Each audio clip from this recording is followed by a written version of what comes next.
Hi, Nikki. Hello, maybe Oh. bonjour, I should say. Bonjour. Comment ça va? Okay, that was all my French knowledge, so Ça don't. va bien, ça va bien. Ça va bien, and je m'appelle Niki. Okay, so okay, let's stop Well here. done. It's more than the riders knew when they took them around the track. A tip for the riders, if any watching, or any press officers. Teach them a few words in the local language. The crowd would love it. But this is not what they're tested on. They're tested on results on the track. And it was a very busy weekend. And it was a very big weekend for quite a few riders, positive and negative. And we saw another win by Bez. Bez has won again. And finally, not on wet, dry condition, so no one can say anything. Dry condition, and also in the way that they like it sometimes when the weekend starts, but then it progresses into a win, and that's the best kind.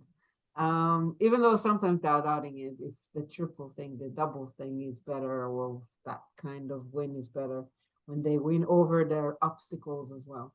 But we saw the gap closing, and we have a tie championship again after the 5th round. And when we are headed after a short break, we're going to have a short break. And then we are headed to their home race. Exactly. Now we have kind of a sprint break, maybe we should call this way. And then we have the first triple rounds of the year. So it's going to be quite tough. So yeah, and it's big, important rounds, and it's a lot to handle. So they have a little bit of time to rest, but then it's really their home race for Bez and for Pecco and for so many other riders and manufacturers. And there is going to be a lot of pressure on them. Hopefully a lot of crowd as well.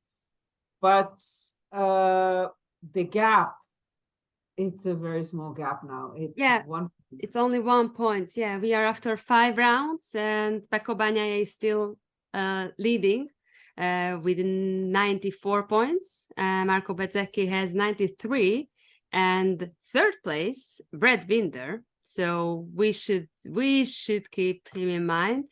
Brad Binder has 81 points, and Jorge Martin 80. And Pecco Bagnaia said something interesting on Sunday evening, and not just because of this, because I did it anyways, but it was a nice coincidence because Pecco mentioned that basically without the sprint races, because it's not a race, it's crazy.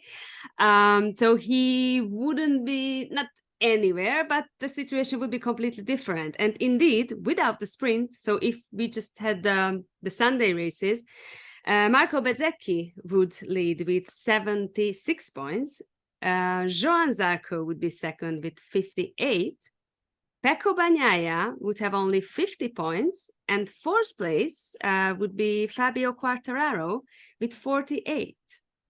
So yeah, it's completely, it's actually a little bit like we anticipated, except, well, we knew Ducati will be very strong in the sprint races. We knew Yamaha will be very weak in these races. I took a look actually because Pecco crashed 3 races out of the 5. So I wanted to see, go over it again to just notice if it was after the end of the so-called sprint or before. It actually very random. It's one after in the lap 16th, I think, one in lap 7. So it's not really like you compare it to the sprint, but he really needs to maybe do a little bit of thinking again, he did. Sort out the things. Yes, a little bit like what he did after Sachsenring, because something needs to be, sometimes it's luck, sometimes it's a problem, sometimes it's a mistake, but for somebody else, but still something needs to be, I don't know, maybe it's not, maybe it cannot be fixed. I don't know, maybe it's not really in his head, it's all these other factors, because actually he says it's not in his head again. It's something else. But Pekko said after the race that maybe he should change his thinking a little bit in a way that every time he thinks that, okay, be patient, this is still not the time to overtake, the race is still long, be patient, then every time something happens, or he makes a mistake 2 times, or this time it was bad luck, or we will discuss the incident. So he said that now he has 3 weeks more or less to think through everything, and maybe he should just forget this wait, be patient, and just go and attack. So let's see how he comes back for Mugello. Let's see. We have to wait and see if he actually will go on with what he says, because it's not always like that. But if we're talking about gap, and there's hardly any gap on the track, and that's part of the problem, or part of the obstacles or issues, because we see the championship very, very tight on the track like never before. We don't have the big rider anymore. We don't have the aliens. And also when it comes to the bike, it's not, there's no gap like it used to be. So let's talk a little bit about that issue, because it's a big issue. Yeah, it's a big issue. And that's why basically I think I should say every episode so far we mentioned this, right? That it's so tight that never before, like in 1 second, sometimes we have the whole field, while in just a couple of years ago, 1 second was the gap between maybe the first and the rest, or the first 2, 3, 4 riders maybe and the rest. And now it's 20. We used to see what we see now in Moto2 in the last 2 races with some lows. We used to see it all the time in MotoGP. We used to see the gap, and we really had the aliens. We really had the riders that were the top 4, top 5. When we used to sit and look, so who's going to be on the podium, we would say these. We had this Group A and Group B, and sometimes even Group C. So let's break it down. Let's talk a little bit why it's so tight. Yeah, clearly the reason, one of the reasons, and maybe the biggest reason, are the bikes. That it's so close, thanks to the regulation. That was basically the aim of Dorna, the aim of Carmelo Ezpeleta years before, when they introduced the common ECU, so that all the bikes and all the manufacturers have to use the same ECU, which is the brain. I think I would say the brain of the bikes, right? And that was the aim, to get everything closer. But I'm not sure whether anyone thought that it would be this close. Because that time, for sure, no one, maybe Gigi Dall'Igna already, but I think no one had in mind the aerodynamics, the ride height device, and the different devices. Because if we add these technical things, really, like, again, I have to keep repeating what Pecco Bagnaia said Sunday. He had a lot of things to say, but he also mentioned this, that everything is on the limit, everything with the bike. Yeah. Bikes. We also need to talk about the fact that the bikes, on top of all the things that you mentioned, the bikes are also managed, the manufacturers managed to close the gap on the downsides of the bikes. So the Yamaha still working on being fast, but so many other brands, manufacturers than Ducati, managed to make their bikes faster. The Ducati managed to make their bikes faster in the corners, and managed to enable them to accelerate on the corner, on the edge, and by the exit, and all these kind of things that in the past it was completely different. So the lines of the bikes were completely different. The riders would take them differently. I remember talking to Jarno Zafali, the truck designer, and he showed me the lines that each manufacturer takes in corner 13 in Sepang. And it was completely different lines. because the Yamaha, they rode differently than Ducati and Honda, and each one was completely different, and the apex was hit differently. So there was a lot of space actually, because they took a different path. And these days, a lot of them are riding a lot more similar, a lot more tighter, a lot more on the same line. Not exactly the same because there's still differences, but again, the gap is smaller. Yeah, clearly we still can see the differences, but as you mentioned, Yamaha they still need to work on the weak points. But don't forget that we have 8 riders. I mean, the Ducati riders more or less on the same bike. But if you're talking about lines, then they are on the same bike. For sure. 4 KTM or Gas, however you want to call them. So this also makes everything more equal, at least for these riders, and more and more packed. Because again, Pecco, and I think that was a really good thing what he mentioned, that the Fantastic Four, right? We have the Fantastic Four: Rossi, Stoner, Lorenzo, Pedrosa. Clearly, they were born to be fantastic, and they were born to be exceptional riders and champions. But they also had the luck, let's say, to have the rest of the field behind them with such a gap. So what you just said before, that more or less we knew that one of the 4 will be the winner, and 3 of them, most of the time, will be on the podium. But nowadays, almost from the first to the last, almost, everyone has the chance to win, or if not win, but arrive to the podium, or just good such a good race, like for example Augusto Fernandez did at Le Mans. What he did was, and if you talk about that, we can always remember what happened in Estoril 2006, when what was supposed to be Danny's, the tires that were prepared for Danny, were giving to Elias. And then Elias went and took the race and took the extra 5 points that everybody's still talking about. But it was thanks to the tires that were prepared for somebody else. These days, it's not like that. When there's something coming, everybody's coming. Everybody's getting the same. Everybody has the opportunity to develop that it fits the tires. And also, we have a lot less tests. So everything looks and feels a little bit different. Also because of that, because of the limitation of the tests. And also the level, well, we have also quite good, if we look at the test riders now, I know we heard some criticism this week by an ex-test rider, but they're all pretty good. Yeah, I'm ignoring that one.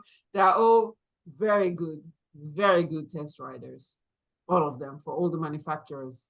And I think now, as we are after 5 rounds, so now maybe in Mugello, or after these 3 races, what are in front of us, maybe we can also start to ask the riders and also the chief mechanics about the new structure of the weekend, whether they could find a way to prepare properly as in the past for the race and find a good setup, because if not, that also makes everything even more packed. Because if you cannot find the perfect setup, or cannot try a tire, and this is what we could hear from a couple of riders, that basically they went blind with the front tires, or Saturday or Sunday, or both. So again, they don't have the data maybe that they had before a race. Yeah. So they well, you mentioned the teams. The teams are also part of this smaller gap, because we have a lot more experts in every team. We have a lot more assistants from the outside, let's say, from the manufacturers inside the team, even if it's a satellite team. So, for example, the Mooney VR46, Pramac, and Gresini, they all have people from the factory. All of them get all the data. Now, also the LCR guys are getting the riders are getting the data from the Repsol team, even though somebody probably doesn't like it so much.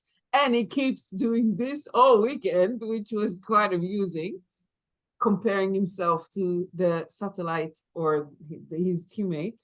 And so also that part is really helpful to close the gap, because we also see, well, same like riders, they are getting better and better and better all the time. They are improving their methods of work. They have external assistants like Lenovo assisting Ducati, and other manufacturers are learning from it and improving that as well.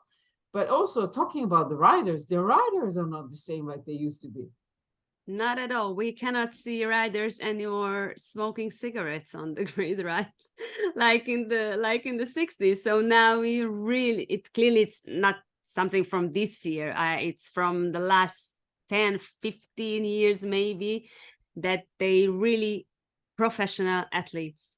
Lot of training between the races, on track, off track, on bike, off bike, a lot of hours in the gym, running, cycling. Clearly they try to find some happy places also, and not just suffering, because they really have to train hard, and it suffers. So they also try to enjoy, but they are now professional athletes, and they have to take care about what they eat, how much they eat, when they eat. We know a couple of riders from the past, I think also from the present, with issues, right? Because of the weight. I spoke to Arbolino, and I asked him about his trip with Fabio Quartararo to the US, and he said he was hungry for 3 weeks. You see? So, and you would think that it can be an issue in Moto3 because the bikes are really small. It can be an issue in Moto2 also. Maybe we can do a separate episode to see. It's really interesting to see that if a rider switched from Moto3 from Moto2 in the past 125, 250, they literally grow. Like they let the body to grow, and not just weight, but also height and everything. It's for me, it's clearly also the age, because they are at the age when they have the last. Oh, but they start to eat, they train differently. All of them have now trainers, all of them have meant for the body, for the mind.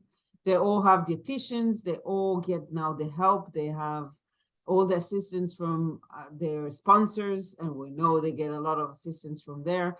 They have so many tools from the outside world that they can take themselves as high as they possibly can. And like my art teacher used to tell me, talent is only 5% of your success and your ability. So it's a lot of hard work, and we know they do that. And it's well, we heard also Stefan Bradl say when he was racing, he said that maybe we reach the human limit when it comes to MotoGP. Well, we already had one episode with Dr. Granot, right? Because of the hand injuries, and we will do a second episode about arm pump. And just you mentioning this, they reached the physical limits, because just have a look how many riders have the issue with the arm. MotoGP, it's a lot, but already Moto2. So as the bikes improve. Moto3 also, we have the leader of the Moto3 championship, and he's going to go probably under the knife in the next few days. So he's tested today, I think, when we're recording on Tuesday. But yeah, today's Tuesday. Exactly. Tuesday. Whatever, but it is. Yeah, but so as the bike's getting more and more faster, and everything is more tight, we see now the human limits as well. So let's wait and see where this arrives or how this ends, because these tight races, it shows on the track, and we're seeing a lot of things happening, especially at the start of races. We used to see it every once in a while, this bowling kind of accident sometimes, but we see it now all the time, and we also see it not only at the first lap, second lap, third lap. We see it deeper into the race, which usually was a little bit different because the fights were more separated, let's say. And we saw quite a few crashes during this weekend in Le Mans. And we did see a big one, and the one that also affected the other gap, the points gap. And we saw the Pecco and Maverick crash. And let's just go into that a little bit. So what happened there? What did you see? Yeah, it's interesting, right? Because after Portimao, we said, a lot of touches and a lot of crashes and incidents is because of the first race, and it's not Qatar, it's a different track. Then at Jerez, we said, because it's a really narrow track, so it was kind of expected. Now we arrive to Le Mans, we again have but Le Mans, it's a small track again with a lot of chicanes. So but every time there's something, but the main reason that the field is and the gap is basically zero. So what happened there for me was really clear racing accident, and I'm talking about the accident itself on track, not and then let's talk about the gravel gravel part of it. That was racing accident. So Maverick's overtake was a beautiful overtake, really perfectly executed. Then it was also visible that he was a little bit wide, and I can understand the first reaction of Pecco Bagnaia, because when a rider sees a gap, they go for it. This is what they do. They want to gain the position, or they want to get back the position, in this case what they just lost. But then also maybe Maverick should have considered that he knew that Pecco was behind, and everyone was basically there in one group behind. So it was quite obvious, I think, that the rider, in this case Pecco Bagnaia, will attack back. So they both should have considered a little bit differently maybe the situation. But again, it's racing, and we are talking about not seconds but milliseconds to decide. So all these things, that Maverick was a little bit wide, then coming back, Pecco seeing the gap, going for it, and they touched, and then Maverick couldn't do anything, so he lost the control there, and you could see that he was basically only a passenger on the bike.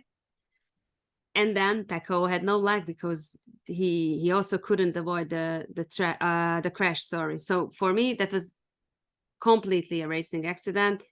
Yes, we can say that if he does this way, I don't think it was something that they could avoid. Well, we know, we expected actually this track to bring something like this, because we know that there's chicanes. That's what happens. You try to, if somebody passes you, you try to pass them back. They know, they expect it. It's not a gentleman's game. They need to do their job, and their job is to end the race before the person behind them. And that's how it works. So we saw that happening. We saw the crash, and then we saw what happened in the gravel.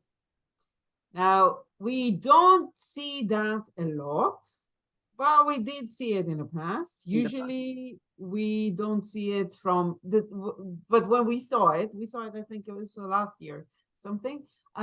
We see it usually from the younger guys, not from the younger riders, the younger generation. We don't see it from world champions. Yes, and MotoGP.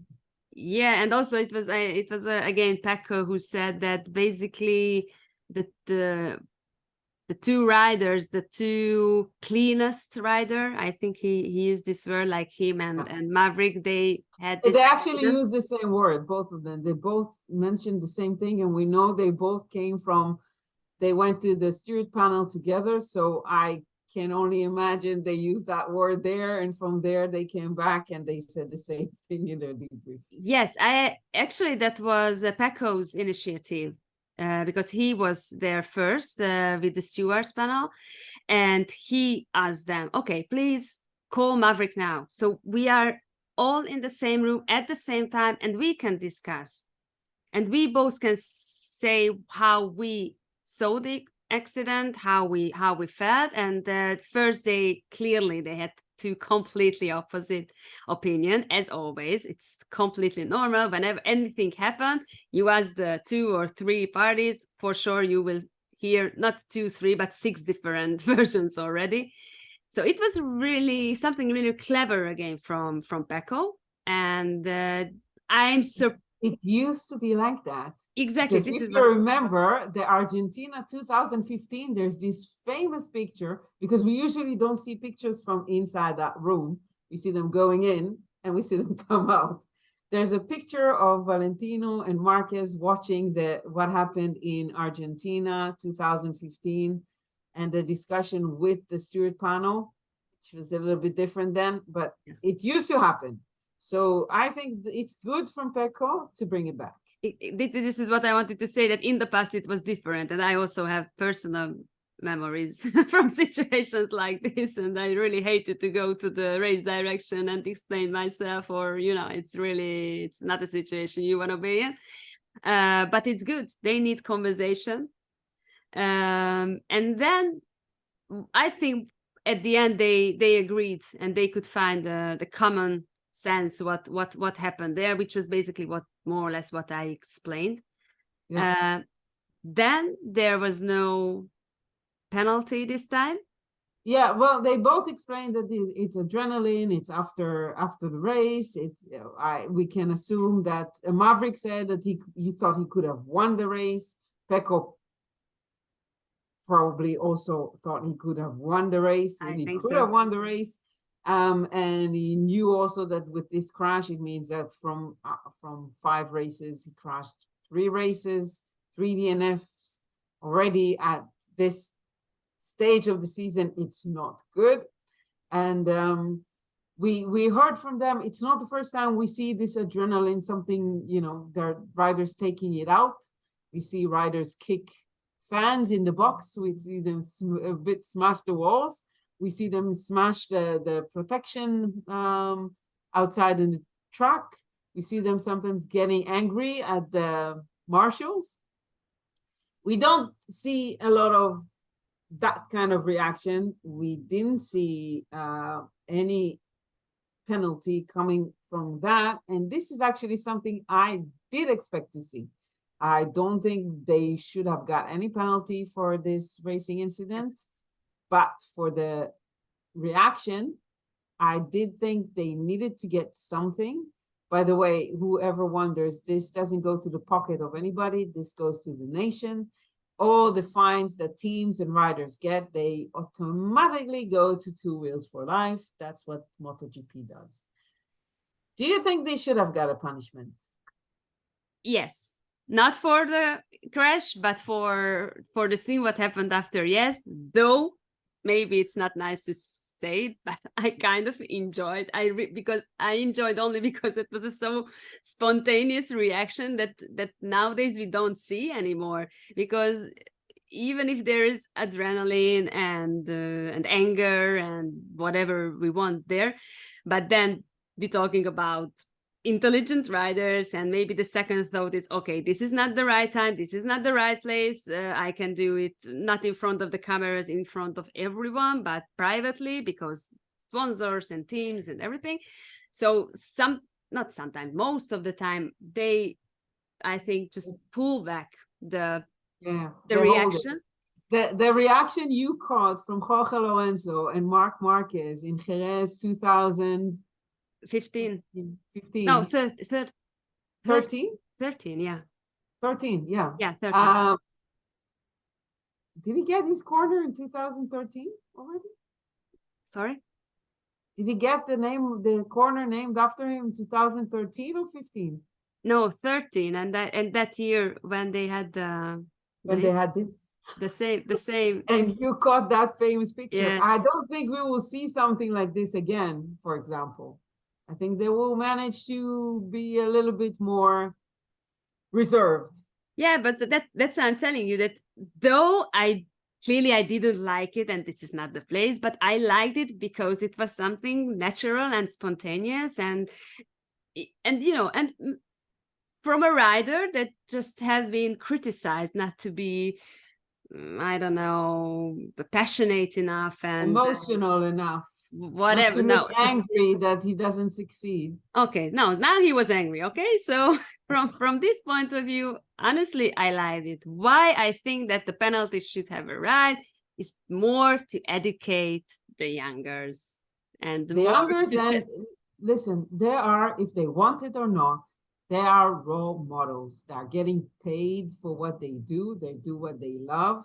There are a lot of people look up to them. If they are young riders, if not, they are not riders. They look up to them. They're inspired by them, and they need to. We don't need to see road rage evolved into something like this. Um, but we did hear a lot about penalties this weekend again. There was the meeting on Friday, the meeting that the riders were waiting for 3 years. We heard quite a lot about what happened in that meeting. You're nodding your head, so go for it. well, yeah, there was a meeting, but I think what happened there, it was what we just thought that would happen there, like basically nothing. And again, till the riders cannot be united just for one time and really share the same opinion, then nothing will change. And I'm not telling that the riders should indicate the way how the stewards, or in any other sport we can call referees, tell them, hey, this is something to punish and this is not. I'm not telling this. But now they had a chance to be united, say the same thing, and then let's see whether it has a proper answer and reaction or not. And they missed this. They missed this And chance they again. didn't. And we actually heard quite a few riders say, "Oh, I need to concentrate on my own problems. This is not there. I wasn't affected by it. This is da da da." All sorts of things. I actually admired, really appreciated what Marc said, even though Marc had his punishment canceled because of issues with the The stewards wording. and Yeah. what we talked about before.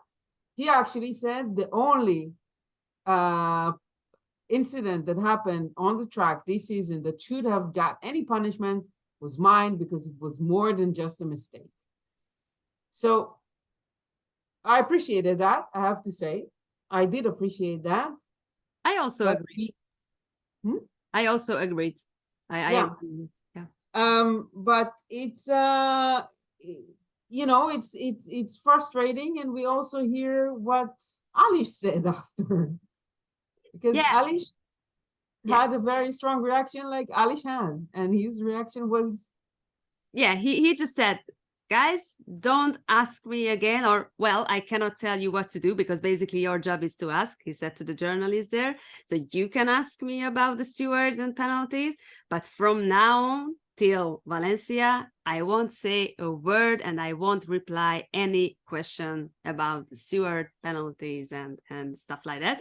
Let's wait and see, because as you just said, and we all know that Aleix is a really honest person, outspoken person. So let's wait and see, because I think he can keep this promise till he is not involved. I think, then maybe I'm wrong. but I think it's really getting to him, because we had the discussion before if we want to talk about it again, because this is not what we want to talk about every time. We want to talk about other things, but we keep being pulled back into these issues that we have to talk about and we have to address, and we cannot just ignore. And I assume there will be a moment that he won't be able to ignore if it has really, like you mentioned, something that has to do with him. And we also, all of us, I think, had enough. But I also think that it will come up every single weekend, every single race, because as we just arrived to this topic, the races are really, really tight. Because everything is tight, we will have these clashes, we will have these accidents. And again, I think it's something inevitable now, or avoidable now, not avoidable now, that we will talk about the steward penalties. Why is a penalty or why it is not a penalty? Yeah, but the steered panel did not give a penalty for that, but they did give another penalty. There was an appeal, but was rejected. Yes, it was for Alex Marquez, and not because of the crash, or no, it was a hit basically with Luca Marini. That was not that incident, because Alex Marquez clearly couldn't do anything there. It was because of what happened in the first lap with Joan Zarco and with Brad Binder. So Alex has to serve a 3-position grid penalty during the next race or whatever. That he will attend, and if you don't have a whole paragraph that sounds really bizarre. Really? Instead of just writing next race that the rider will attend, why do you need the extra? I don't know. Me neither. I want to ask a native English person and colleague to explain to me why they just cannot add, because after all the Marquez situation, that the next race, and when we say race, it's clearly every time is the Sunday GP, because we know that the sprint is not a race, but it's so complicated now. I don't know why, but yes. So Alex Marquez has a penalty to serve, and when we just mentioned that we are all annoyed because of every time talking about the penalties and the steward panel. Yes, but it was really interesting to see Pecco Bagnaia again during the sprint after the small incident he had with Marc Marquez, because we could see that he raised his hand. It was like complaining, visibly complaining. And clearly after the sprint, that was one of the topics. And it was not because he wanted Marc to get a penalty, but it was more waving ahead and, hey, hello, this was the thing that I got penalty the race before, and you had me to give back my position to Jack Miller. So now what's going on? So, but again, as we talked about the last episodes, and we talked long about it, consistency is still missing here. Yeah, and at the same time, he said it again and again and again. This is not because I wanted him to get a punishment. He shouldn't have got a punishment for it. And they spoke between them, because there was a moment that Marc was thinking that Pecco thought it wasn't okay, but they did make amend of that pretty quick. Actually, Pecco made sure that he made amend with everybody that he had arguments with this weekend. So they all go home to rest a little bit before the next round, quietly and a bit more serene. So we will talk about it, even though we had enough. We'll try to mix other subjects into the matter. But yeah, it's how it is when it's so tight and also very, very intense. Very intense, yeah. The pressure is there. As you mentioned, next round is Mugello, so the pressure will be there for a lot of riders for different reasons. Home race for them, for the team, for the manufacturer. So it will be really interesting to see what's going on there. But no worries, we won't disappear this long, because we are planning to do other episodes till that, right? Yes, we'll keep you updated on other issues, because there was a lot of other things also going on during that weekend, and a lot more to talk about. But for now, it's a goodbye, and see you. Au revoir. Au revoir.